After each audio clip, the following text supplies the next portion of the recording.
వి gold trusted gold buyers మీరు తాకట్టు పెట్టిన బంగారాన్ని విడిపించి ఈ రోజు ఉన్న మార్కెట్ ధరకు కొనబడును. రోజంటే తెల్లారితే వచ్చేవారు కానిస్టేబుల్ పోలీస్ పాకిస్తాన్ లేపి మొక్కలకి నీళ్ళ గంట పోసేవాళ్ళం. ఓకే. తర్వాత గడ్డి గంట తెంపేవాళ్ళం. గడ్డి తర్వాత గార్డెనింగ్ వాళ్ళు పాకిస్తాన్ ఖైదీలతో నీళ్ళు జల్లిస్తారు. వాళ్ళు జల్లిస్తే కర్రకి గోనకి చుట్టేసి అలాగా అలికినట్టుగా అలా పేసినట్టు చేపిస్తారు. మాకు నీళ్ళు మోయమంటారు. మాకు ఆ నీళ్ళు మోస్తాం 1-2 గంటల పని ఉంటుంది. మళ్ళీ లోపల తీసుకెళ్ళి తాళాలు వేసేస్తారు. ఇప్పుడు మీరు ఒకవేళ ఇంట్లో వాళ్ళతో మాట్లాడాలంటే ఉత్తరాల వైపే మీకు కమ్యూనికేషనా లేకపోతే సెల్ ఫోన్తో? ఫోన్ ఏం లేదు, ఓన్లీ ఉత్తరాల వైపే. అండ్ అది పంపించడానికి ఎంతసేపు పట్టేది? మీరు ఒకవేళ ఒకసారి రాసిన తర్వాత ఉత్తరం రాసిన తర్వాత వెళ్ళి మచిలీపట్నం చేరడానికి ఎంత టైం పట్టేది? అంటే మేము దొరికిన తర్వాత వాళ్ళు ఇండియా వాళ్ళు ఉన్నారు దాంట్లో. ఉత్తరాలు కూడా మేము అదే 1-2 నెలలకి ఒక్కొక్కసారి లేట్ అయితే 3 నెలలు కూడా వస్తుందని చెప్పారు. మేము కూడా లెటర్లో రాసాం ఇలా అనుకోండి అంటే అట్లా ఏట పూర్తి అయిపోయింది. అదే రోజు తెల్లారిసరికి వచ్చే టైంకి అనుకోకుండా దొరికిపోయాం. ఇలా జరిగింది. ఒక పక్క బాధగుండా లోపల దిగుమింగుకొని మీరు శుభ్రంగా ఉండండి అని వాళ్ళు చెప్పాం. అప్పుడు ఇప్పుడు ప్రెగ్నెంట్ అప్పుడు అవును అదే ఏట రావాలనుకుంటాను ఊరు. నేను ఇంకా వచ్చి రావాలనుకుంటా ఇంకా దొరికిపోయింది. లెటర్లో మాకు జాగ్రత్త చెప్తూ వాళ్ళ పడే ఆవేదన కూడా మాకు కనిపించింది లెటర్. జాగ్రత్తగా ఉండండి, ఇక్కడ మాకేం పర్వాలేదు కానీ వెళ్ళి పోరాటం చేయండి అంటే అక్కడ ఏంటంటే జాగ్రత్తగా ఉండండి వెళ్ళి పోరాటం చేయమంటే మాకు ధైర్యం చెప్తూ వాళ్ళకి బయటికి తీసుకురావడానికి పోరాటం చేయండి నేను ఒక ఆవేదన కనిపించేది మాకైతే. ప్రెగ్నెన్సీ కదా అయినా సరే ధైర్యం చేసి వెళ్ళేదాన్ని. ఎక్కడ పొలిటీషియన్ మీటింగ్లు ఉన్నా సరే వెళ్ళేది. ఏమో సింపతి ఉంటుందేమో, అరే ప్రెగ్నెన్సీ కదా లేడీ కదా పాప మా వాళ్ళ హస్బెండ్ దొరికిపోయారు అనేసి ఒక సింపతి ఉంటుందని ధైర్యం చేసి వెళ్ళిపోయేదాన్ని. ఓహో మీరు వెళ్ళిపోయారు. నేను వెళ్ళిపోయేదాన్ని. తను ఆల్ ది పొలిటికల్ అన్ని దగ్గరికి వెళ్ళిపోయేదాన్ని. ఓకే. అందరూ మీ హస్బెండా కడుపుతూ ఉన్నావా అయ్యో పాపం అనేవారు. ఏమో సింపతి ఉంటుంది కదా సార్ అంటే వీళ్ళకి అక్కడికి తీసుకెళ్దాం ఢిల్లీ వరకైనా తీసుకెళ్దాం అంటే సింపతి ఉంటుందేమో అనేసి నేను గర్భవతితో ఉన్నప్పుడు కూడా వెళ్ళేదాన్ని. 9 months వరకు నేను డెలివరీ ముందు వరకు కూడా నేను పోరాటం చేశాను వాళ్ళు రావాలని. సో మీరు అక్కడ ఆంధ్రాలో తిరిగారు ఇలా పొలిటికల్ మీటింగ్స్ ఏదైనా ఉంటే, ఆ తర్వాత గుజరాత్ వరకు కూడా వెళ్ళారు కదా? ఢిల్లీ వరకు వెళ్ళారు. గుజరాత్కి వెళ్ళా స్టేట్ దగ్గర ఢిల్లీ వరకు స్టేట్లకి ఫోన్ల వరకే గుజరాత్ వెళ్ళలేదు. డెలివరీ అయిపోయిన తర్వాత 20 days పాపకి ఇంటి దగ్గర వదిలేసి దాన్ని ఢిల్లీ వెళ్ళాం. ఢిల్లీ వెళ్ళిన తర్వాత అంటే అందరూ అనేవారు, ఇతను కూడా లెటర్లో రాశారు ఢిల్లీ వెళ్ళండి, ఢిల్లీ వెళ్తే మనకి వచ్చే అవకాశాలు ఉన్నాయని ఇతను లెటర్లో రాసేవారు అనమాట రామారావు గారు. సరేలే ఢిల్లీ కొంచెం అది పేద పరిస్థితి కదా సార్, ఢిల్లీ అంటే మాకు తెలియదు, భాష తెలియదు, ఎలాగెళ్ళాలో తెలియదు. అలాగ ఉన్నప్పుడు కొంతమంది అదే పొలిటీషియన్ వచ్చి ఇలాగ రండి అక్కడ మీకు పని జరుగుతుంది ఏం అవ్వదు గైడ్ చేయడానికి ఒక అతను వచ్చి వెళ్ళండి అంటే సరేలే ఇంత పోరాటం చేసి ఇదే చేయలేము అనేసి ధైర్యం చేసి వెళ్ళాం ఢిల్లీ వెళ్ళిన తర్వాత అక్కడే ఢిల్లీ వెళ్ళిన తర్వాతే వీళ్ళు బయటకు వచ్చారు. అంతవరకు ఆ 14 నెలలు అక్కడే ఉన్నారు. అతను అంబాసిడర్తో మాట్లాడడం కానీ ఉన్నారనడం కానీ మెయిన్ మాకు బాధ కలిగించింది ఏంటంటే పుల్వామా దాడి. ఆ దాడి ఇలాగ మార్నింగ్ ఇలాగ టీవీ వేసాను, ఇలాగ మన ఇండియన్ ఆర్మీకి ఇలాగ ఉగ్రవాదులు చంపేశారు, ఆత్మహత్య దాడి అయిందని తర్వాత అవునా ఎందుకు అనేసి వీళ్ళకి ఏం చేస్తారని ఇదో బాధ. మళ్ళీ అక్కడ మరి ఇండియన్స్ ఉన్నారు కదా సార్, ఏం చేస్తారని బాధలు ఉన్నప్పటికీ లెటర్స్ అయిపోయి 3 months వచ్చిన లెటర్స్ బాగానే వచ్చి పుల్వామా దాడికి ముందు లెటర్స్ కంటిన్యూ అయ్యాయి. మేము పంపించింది అతనికి వెళ్ళేది, అతను పంపించింది మాకు వచ్చేది. కానీ పుల్వామా దాడి తర్వాత స్టాప్ అయిపోయింది. 3 months వరకు ఒక్క లెటర్ రాలే. ఇంకా మాకు ఇంకా టెన్షన్ ఇంకా ఎక్కువైపోయింది, అదో బాధ అనేసి ఇలాగా మరి ఇంకా లేదు ఉండొద్దు ఎక్కడ ఢిల్లీ వెళ్ళిపోతాం అనుకుని అందరం 22 ఉమెన్స్ అందరూ ఇంకా లేదు పదండి అనేసి 22 మంది వెళ్ళిపోదాం లేదు ఇంత మా ఓన్ డబ్బులు అనుకొని పదండి అనేసి ముందడుగు వేస్తాం అంతే. ముందడుగు వేసుకొని వెళ్ళిపోయాం అంతే. వచ్చిందో రాందో వెళ్ళాం. అక్కడికి వెళ్ళిన తర్వాత జయశంకర్ అని విదేశాంగ మంత్రికి కల్పించారు. ఇంగ్లీష్ రాదు కదా, ఏదో మా తెలిసిన భాషలు అంటే అతను మా కన్నీళ్ళు చూసి అతనికి అర్థమైపోయింది అనమాట. ఓ ఇంత బాధపడుతున్నారని ఏడుస్తాను. మా ఆవేదన చెప్తూ మా కళ్ళని నీరు వచ్చేస్తుంది. అది చూసి పాపం అతను తట్టుకోలేకపోయారు. వెంటనే ఫోన్ పాకిస్తాన్కి చేశారు. మన ఇండియా అంబాసిడర్ చేసిన తర్వాత పర్లేదు ఉన్నారు, ఇలాగొస్తారు అని చెప్పారు. జనవరి కల్లా వచ్చేస్తారు అన్నారు. మా దగ్గర చెప్పారు జనవరి కల్లా వచ్చేస్తారు, రాకపోతే మీకే పాకిస్తాన్ నేను తీసుకెళ్తాను, నేను భరోసా ఇస్తానని మాట ఇచ్చిన తర్వాత అప్పుడు ఇంకా హ్యాపీ అంతే. అతను ఎన్నట్టు జనవరి కల్లా మాకు ఫస్ట్ కల్లా అక్కడి నుంచి లిస్ట్ వస్తుంది అనమాట. గనగల రామారావుకి వాళ్ళ భాష వేరే కదా సార్. గనగల రామ, గుణగల్ల రామారావు, కేసుమర్రికి కసమర్రయ్య అన్నట్టు సార్. ఆ లిస్ట్ కూడా రాంగ్ వచ్చింది అనమాట. గనగల రామారావుకి గంగల్ రామారావు. సో మీరు కన్ఫ్యూజ్ అయిపోయారా ఎవరు అక్కడ ఎవరు ఉన్నారు ఏంటి? సరేలే అది ఉర్దూ భాష కదా, ఏమో ఇలాగ తెలుగు ఇలాగ రాశారేమో అని మాకు మేము ఆలోచించుకున్నా వచ్చేస్తారు అన్నట్టు. మీకు ఆ టైంలో ఎలా అనిపించింది? సడన్ గా భయం వేసింది. పేరు డిఫరెంట్గా ఉన్నప్పుడు 22 మందిలో 21 మంది వెళ్ళిపోయి నన్ను వదిలేస్తారేటని ఒక ఇది.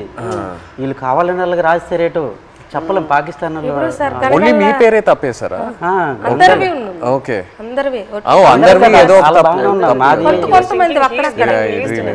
పేరు గనగల రామారావుకి గంగల్ రామారావు వచ్చింది. గంగల్ రామారావు వస్తే మరి పేరు డిఫరెంట్ అయితే ఖచ్చితంగా వదిలేస్తారని ఇండియా వాళ్ళు అంటుంటారు. ఇంతకుముందు ఉన్నవాళ్ళు పాత వాళ్ళు.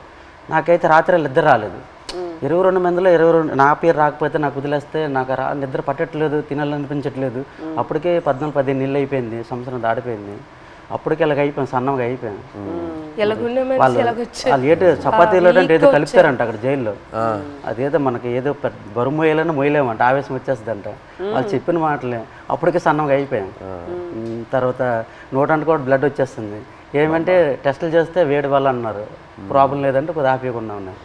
అలాంటి చాలా భయం వేసేది. అలాగే పుల్వామా టైంలో మీరు అక్కడ ఒక కన్ఫ్యూషన్ లాగా ఏమైనా అయిపోయిందా మీకు? అయిపోయింది. మరి ఏదో వేరే సెల్లో పెట్టేవారంట అక్కడ, ఏదైనా బయట ప్రమాదం ఏదైనా జరిగితే. అంటే బీహార్ జైల్లో ఒక పాకిస్తాన్ ఖైదీకి ఇండియా వాడు చంపేశారని తెలిసింది మాకు. అక్కడ జైల్లో టీవీ ఉంది మాకు చూస్తుండగా. చంపేస్తే మాకు తెలీదు. మాకు 4 రూమ్ల వాళ్ళందరికీ ఒక్క రూమ్లో బంధించేస్తుంటారు. బ్యాగులకి నైన్గా పట్టుకొని ఒక రూమ్లో తీసుకెళ్ళి ఇంకోటి బాంబే చేస్తారు, మనం చంపేస్తారని అంటాడు ఇంకొకడు. చాలా భయం వేసేస్తుంది. అప్పుడు ఇంకో అందులో కానిస్టేబుల్ ఉంటారు కదా కొందరు పాకిస్తాన్ వాళ్ళు, ఆయన లేదు అక్కడ మీ ఇండియా కూడా మా పాకిస్తాన్ ఖైదీ చంపేశాడు కదా, ఇక్కడ మీ వాళ్ళకి ఏం జరగకంటే మీరు అందరికీ ఒక రూమ్లో పెడతాను, మీరు జడవద్దని చెప్పాడు. అప్పుడు కొద్దిగా ఊపిరి పీల్చుకున్నాం. అలా జరిగింది. అండ్ మీకు జైల్లో ఇప్పుడు డబ్బుల్లా ఇప్పుడు ఈ ఉత్తరాలు పంపించడానికి ఆ అమౌంట్ ఎలా మీకు వచ్చేది? పెన్నుల మీద పేర్లు చేస్తాను నేను. ఒక్కొక్కరు ఒక్కొక్క పని నేర్చుకున్నాం. నాకైతే 2 వారాలు పట్టింది టైం. ఓకే. ఇప్పుడు నాకు చైతన్య పెన్ను ఉంటుంది, పైన దారంతో నాకు చైతన్య పేరు వచ్చేస్తుంది. కింద సాయిపల్లి అంటే ఒక పెన్ను మీద 2 పేర్లు రాస్తే 2 పేర్లకు 200 ఇస్తారు. ఒక్క పేరు అయితే 100 రూపాయలు ఇస్తారు. అలాగే రోజుకి 5-6 పెన్నులు అలా చేసేవాడిని. ఆ పెన్నులు వాళ్ళకి ఇస్తే ఖైదీ లేట్ చేస్తారు, వాళ్ళకి బెయిల్ మీద వెళ్తారు కదా కోర్టుకి, వాళ్ళ ఫ్యామిలీకి ఇస్తారు కదా. ఆ డబ్బులతో మేము ఏంటంటే అప్పుడప్పుడు ఏదో గుడ్లు తెచ్చుకుంటాం కానీ మాంసం కానీ తినడం కానీ. 22 మందికి మరి మెయిన్ లీడర్ని కదా, వాళ్ళ గెడ్డలకు కానీ వాళ్ళ రింకిలకు కానీ బిస్కెట్లకు కానీ ముసలి వాళ్ళకి తెలియదు కదా, వాళ్ళకి డబ్బులు ఇచ్చేవాడిని గెడ్డలకి. సో ఒక్క ఉత్తరం పంపించడానికి ఎంత అయ్యేది మీకు? అంటే ఒక 200-300-500 అంటే మా డబ్బులు ఉండవని తెలిసి ఏవో ఖర్చులు మట్టుకు పనులు చేస్తుంటాం. వాళ్ళకి ఇచ్చి అలాగే. నేను ఎన్ని పేజీలు రాయొచ్చు ఒకసారి? ఎన్ని పేజీలు పంపించచ్చు ఉత్తరం? అంటే వైట్ పేపర్ మీద రాసి లోపల కవర్లో పెడతాం మేము. మినిమం రెండు పేపర్లు 22 మంది 2 పేపర్లో రాసి పంపించాలి. అంటే ఇద్దరేసి ఒక్కో ఉత్తరం ఉంటుంది. 22 మంది ఎవరిదా ఇద్దరు జాయింట్ పడేవాళ్ళం. ఓకే. ఇంకా డబ్బులు లేనప్పుడు సర్దుకుంటేవాళ్ళం. అలాగే ఇటు పెట్టి అలాగే అడ్జస్ట్మెంట్ అయ్యేవాళ్ళం. మీరు ఒక్కొక్కరికి ఈ ట్రిప్ అయితే నువ్వు లెటర్ పంపిస్తే నెక్స్ట్ ట్రిప్ నేను పంపుతాను. మళ్ళీ మాకు కాంప్రమైజ్ అయ్యి అడ్జస్ట్ చేసుకునేవాళ్ళం. ఓకే. అండ్ మీ పాప ఫోటో ఫస్ట్ టైం ఎలా చూసారు అక్కడ? అంటే పేపర్లో కటింగ్ చేసి ఉత్తరాలు పెట్టేసి పంపించారు ఆవిడ. అంటే అక్కడ ఏమేం జరుగుతుందనా ఊర్లో? ఓకే. పెట్టారు. పెట్టేసి పంపించేదాన్ని. అది చూసి అందులో చూసారు వాళ్ళ పాప. మీరు కావాలని అలా ఫోటో పెట్టారా? అంటే ఫోటో కావాలనే కాదు, చూడు ఇలాగ ధర్నా చేస్తున్నాం, మీరు భయపడకండి, ధైర్యంగా ఉండండి, మీకు తీసుకొచ్చే బాధ్యత మాదనేసి ఒక ధైర్యం చెబుతూ ఒక లెటర్ రాసేవారు. ఇక్కడ మేము భయపడే వాళ్ళకి భయపెట్టిస్తే వాళ్ళు ఇంకా భయపెట్టేస్తారు కదా అనేసి ఒక పోరాటం చేస్తాను, మీరు జడకండి ధర్నాలు చేస్తాను అనుకుని పాప ఫోటో కట్ చేసి పెట్టేసి పంపించారు. జైల్లో అయితే చాలా బాధ. అంటే ఆ పాకిస్తాన్ ఖైదీలకి పడుకుని పెట్టి చెట్ట పైకి ఎత్తేసి పట్టుకొని పెద్ద బెల్ట్ ఉంటుంది, ఇలాగ బాధేసేవారు. అమ్మో సత్యం బావో సత్యం అంటే మేమేంటి మనకి అలాగ కొట్టేస్తారని మేము జడిసిపోయాం. ఈ చెట్ట పైకి ఎత్తేసేవారు, చేయలు సాపేసేవారు, కింద పడుకుని పెద్ద బెల్ట్ ఉంటుంది కర్ర పట్టుకొని ఇలా తిడ్డ ఉంటుంది అలా ఉంటుంది. ఆ బెల్ట్లో అలా కొడుతూ అమ్మో సత్యం 10 దెబ్బలు అంటే అలాంటివి. మనకి ఇండియా వాళ్ళు కూడా అలాగే కొడతాను జడిసిపోయాం. ఫస్ట్లో మేము వెళ్ళేటప్పటికి మొక్కలకి నీళ్ళు పోస్తుంటాం కదా, ఆ పక్కన వాళ్ళకి అది ఏం చేసాడో మనకు తెలీదు, అలా కొడుతుంటే అలాగే మనకి కూడా కొట్టేస్తారని భయం వేస్తుంది ఫస్ట్లో. వాళ్ళు అన్నారు మీకు ఇలాగ కొట్టరు, మీరు ఇంకా ఒకసారి 2 సార్లు తప్పులు చేస్తే మీకు కొడతారు. తప్పులు అంటే జైల్లో కానీ మా 22 మందిలో కానీ ఇంకా గుజరాత్లో ఉన్నారు ఇండియా వాళ్ళు కదా, ఏ బాత్రూమ్ దగ్గర కానీ బట్టలు ఉతుక్కున్నప్పుడు కానీ మనలో మనం కొట్టుకుంటే ఒకసారి కుదిరేసి రెండోసారికి గడికి ఒక మనిషి 3 తప్పులు చేస్తే మీకు కూడా అలాగే పడుతుంది. అంటే అప్పటి నుంచి గొడవలు కూడా అదే బాత్రూమ్ దగ్గర అలాగే అడ్జస్ట్మెంట్ అయిపోవాలి మేము, అలాగే అలా కొట్టేస్తారు రిటర్న్. మీరు ఒక్కొక్కరికి ఎలా సమాధానం చెప్తారు అక్కడ ఎన్ని రోజులు ఉన్నప్పుడు? ఎలా మీరు సమాధానం ఏంటి, తిట్టేవారు కూడా 22 మంది ఉన్నాం, నీ వాళ్ళని ఇలా జరిగింది, మా డ్రైవర్లు కూడా నీ వెంట వచ్చారు. అంటే ఇంతకు ముందు ఇతనికి యాట్లో గనగల రామారావు పాకిస్తాన్ వైపు ఎక్కి యాడ్ చేసేవారు, బోర్డర్ దగ్గరలో ఇతని వల్ల దొరికిపోయారు అనేసి ఒక బ్యాడ్ నేమ్ మీద వస్తుంది ఇతనికి. ఇతను అది దృష్టిలో పెట్టుకుని భోజనం సరిగ్గా చేసేవారు కదట అక్కడ. పెళ్ళి అవును కుర్రోలు కూడా పెళ్ళి అవ్వకుండా కూడా మీరు చేస్తారు, నేనిండా మేము దొరికిపోయాం అని అనేవారు. ఒక్కొక్క బాధలో ఉండేది, తప్పదు మరి జరిగిపోయింది చాలా బాధ. బట్ ఇప్పుడు వాళ్ళందరూ బయట వచ్చేసారు, పిల్లలు కూడా చేసుకుంటారు. భయంలో ఉన్నప్పుడు అలాగే సడన్ గా మనం మాట్లాడతామా అనుకోని మీరు గుజరాత్ సేట్ దగ్గరికి వెళ్ళి ఆయనతో మాట్లాడటం ఐడియా రాలేదా? అంటే సేట్ దగ్గరికి వెళ్తే ఆ డబ్బు ఆ విషయం భాష రాదు కదా, సో దానివల్ల మీరు కొంచెం ప్రెగ్నెన్సీ డెలివరీ టైం కదా సార్, అతను లేరు, మనకి కొంచెం ఇబ్బంది ఉందనేసి నేను అతను సేటికి ఫోన్ చేశాను సార్. అక్కడికి చేసిన తర్వాత ఇలాగ అంటే భాష వచ్చిన వాళ్ళతో మాట్లాడించాను, ఇలాగ చెప్పండి డెలివరీ టైం ఉంది కదా, అతనికి ఏమైనా అమౌంట్ నేను వెయ్యను అంటే కొంచెం కోపంగా మాట్లాడేవారు వాళ్ళు. నేను వెయ్యను, పట్టించుకోలేదు వాళ్ళు. మాకు కూడా 2 బోట్లు దొరికిపోయాయి కదా,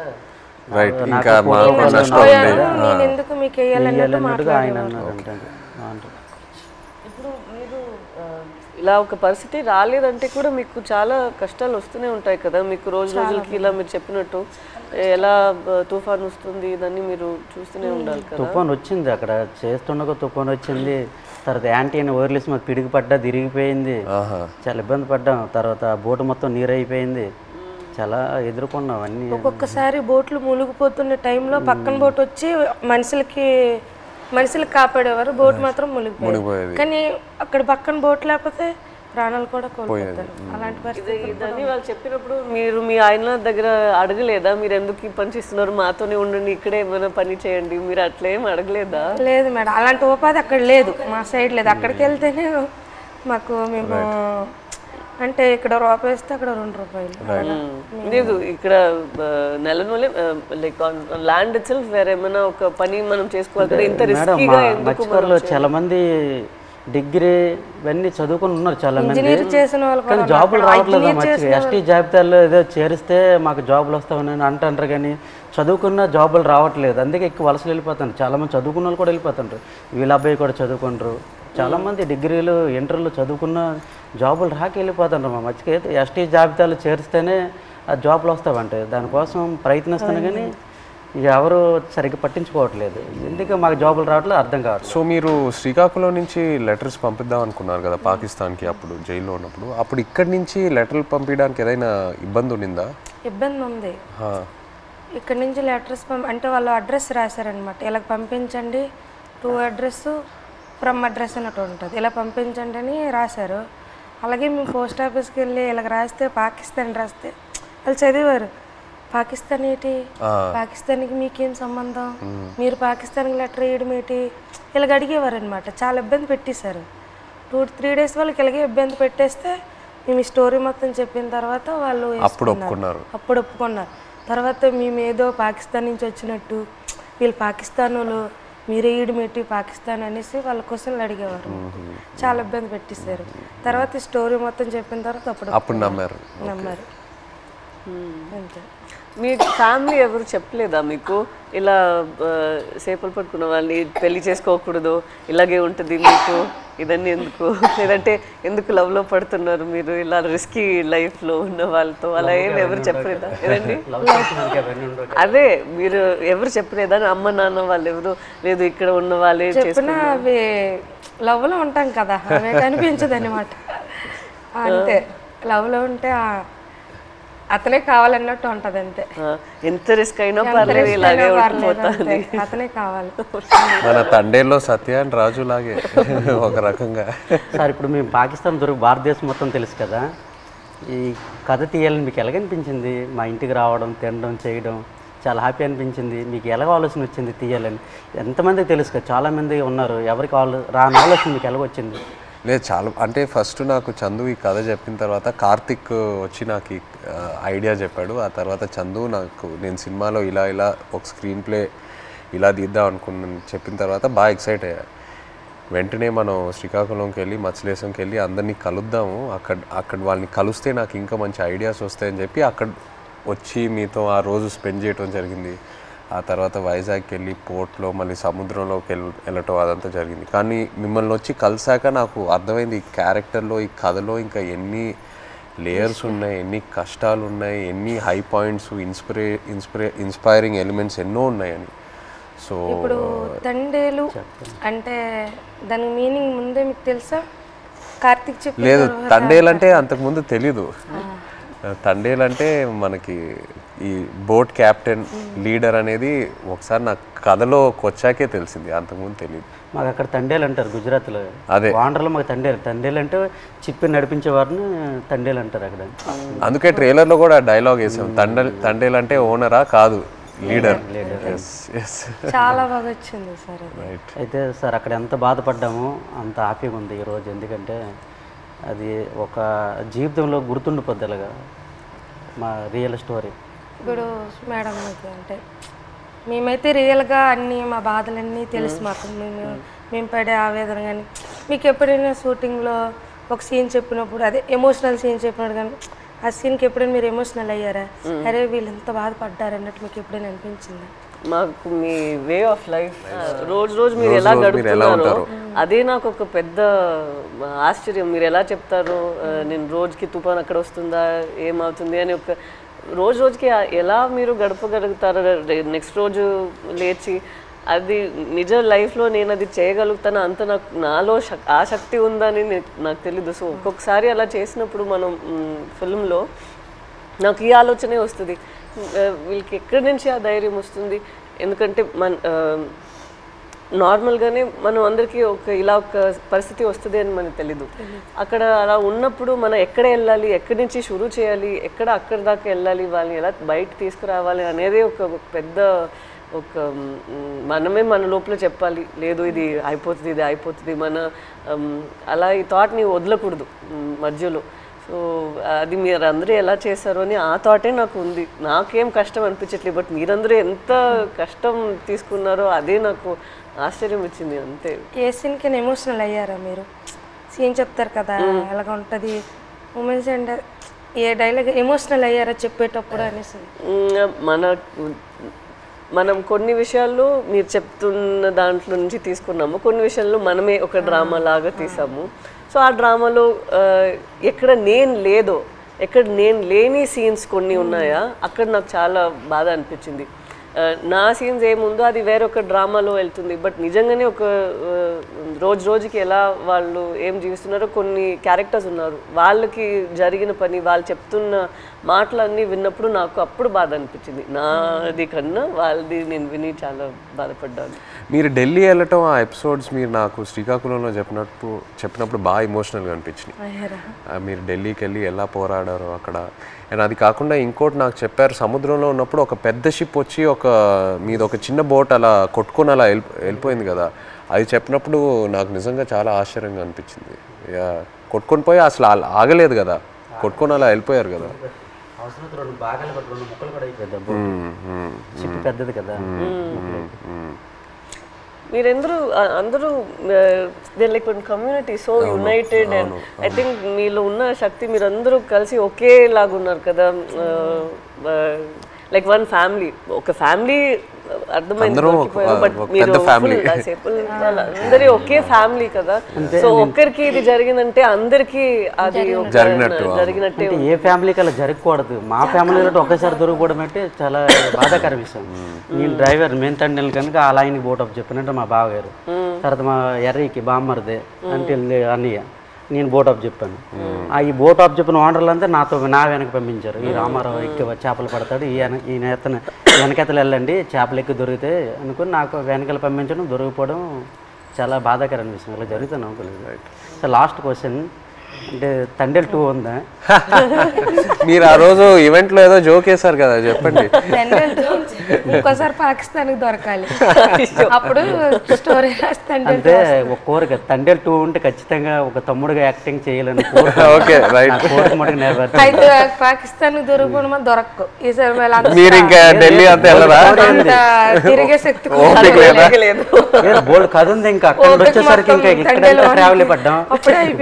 రైటర్ ఒక సంవత్సరం పాటు మేము వెనకాల ట్రావెల్, ప్రతిదీ తిన్నా ఏం చేశారు ఏమిటి అనేది ఒక సంవత్సరం పాటు ఫోన్ కాల్.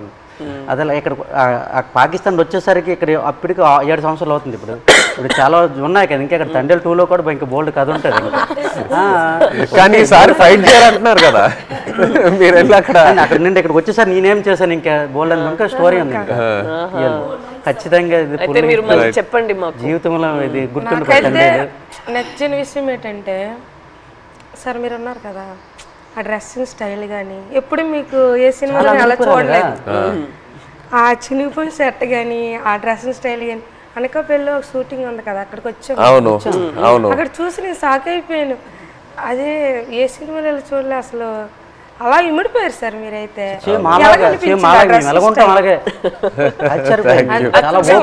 అదే నేను చెప్తున్నా కదా, మిమ్మల్ని వచ్చి అప్పుడు కలిసి మీతో టైం స్పెండ్ చేశాకే నాకు ఆ క్లారిటీ వచ్చింది. ఓకే మనం ఇలా క్యారెక్టర్ ఇలా డిజైన్ చేయాలి. సో సేమ్ బనీలతోటి ఆ ఎండలోటి ఇవన్నీ చాలా కష్టపడ్డారు. చాలా యాంకర్ పట్టుకొని ఉన్నారు కదా ఫస్ట్ పోస్ట్ పట్టుకొని, హైలైట్ అది అయితే అందరు కూడా మా ఊళ్ళు ముసలంతా సాయి సినిమా మేము చూడాలి. ఎవరికి ఫోన్ చేసినా అదే రింగ్ స్టోన్ బుజ్జి తల్లి.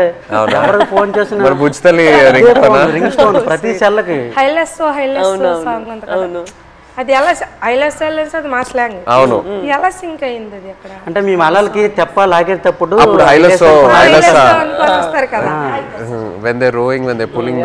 ఇప్పుడు అది రేరు. ఇంతకు ముందు జనరేషన్ లో ఎక్కువ వాళ్ళు వచ్చినప్పుడు దీనికి మీరు తెడ్డు అంటారు కదా, కత్తావ అంటాము. ఏమంటారు? కత్తావ పట్టుకుని కత్తావా అంటాం మేమైతే. అండ్ పెద్దాలు వచ్చినప్పుడు ఇలాగ బోట్ వెళ్తుంది కదా, ఆ కత్తం తోటి అలా లెవెల్ చేసుకుని వచ్చి ఐలెస్ అనుకుని వచ్చి వడ్డీకి వస్తారు. అంటే ఎలా సింక్ అయింది అది, అది మాకు ఆశ్చర్యం. ఈ విషయం మన చందు మొనెటి అండ్ దేవి గారికి క్రెడిట్ ఇవ్వాలి. రైట్, శ్రీమణి గారికి. బుజ్జి తల్లిలో ఒక పాయింట్ ఉంది, అది అయితే నాకు కదిలించింది. ఏది? ఉప్పు నీటికి ముప్పును కూడా గట్టిగా దాటి గట్టి అంటే ఎంత అలలకైనా మీరు దాటుతారు, కానీ ఒక కన్నీరు చుక్క దాటలేకపోతాడు అంతే. అక్కడైతే చాలా ఎమోషనల్ స్ట్రాంగ్. ఆ పాయింట్ అయితే నాకు పిచ్చిగా నచ్చింది, చాలా బాగుంది. Thank you so much. Actually మీరందరికీ థ్యాంక్ యూ చెప్పాలి. పూర్వ జన్మలో అదృష్టం చేసుకున్నాం. అట్లా ఏం లేదు, మా జీవిత రియల్ జరిగింది. ఇంకో ఎన్నో విషయాలు చెప్పాలి, బట్ మనకి సినిమా పరంగా ఓన్లీ 2 గంటలే ఉంది. బట్ ఇంకా ఎన్నో చెప్పాలి. ఫ్యామిలీకి ఈ కథ నచ్చిందంటే మా అదృష్టం సార్. అది బొమ్మ దద్దరెళ్ళిపోతుంది సార్. రాజులమ్మ జాతర పొలిటీషియన్ అనడం లేదు, రాజులమ్మ జాతర పొలిటీషియన్ అనడం లేదు, కానీ పొలిటీషియన్ చూస్తే ఇంకా బాగా ఏమో అనిపిస్తుంది మాకు. అంతే చూస్తారే వచ్చుకోరు జట్టీలే వాళ్ళకని తెలుస్తుంది ఒక నమ్మకం. ఇంకా జట్టి స్పీడ్గా అవుతుందేమో. జట్టు ఉంటే మాకు ఎలాంటి ఇబ్బందులు ఉండవు కదా. మా కోసం మత్స్యకారుల కోసం ఏదేని ఒక మంచి పని చెయ్యండి సార్. అదేనే రైట్ మీకు వీలైనంత తప్పకుండా మా అందరి కోసం మా కోసం అని కాదు మత్స్యకారుల కోసం 8 మంది హీరోలు ఉంటుండగా మీరు మా జీవితాన్ని ఎంచుకున్నారు. తప్పకుండా అది పెద్ద కేసు సార్. మేము అనుకున్నాము రిలీజ్ ముందే మీకు ఒకసారి చూపిద్దామని, బట్ మీరు ఐ థింక్ థియేటర్ లో చూస్తే శ్రీకాకుళంలో థియేటర్ లో మీరు అందరూ వెళ్ళి చూసి మీకు ఖుషిగా అవుతుంది నేను అనుకుంటున్నాను. మీకు సినిమా నచ్చితే మాకు ఎంతో సంతోషం.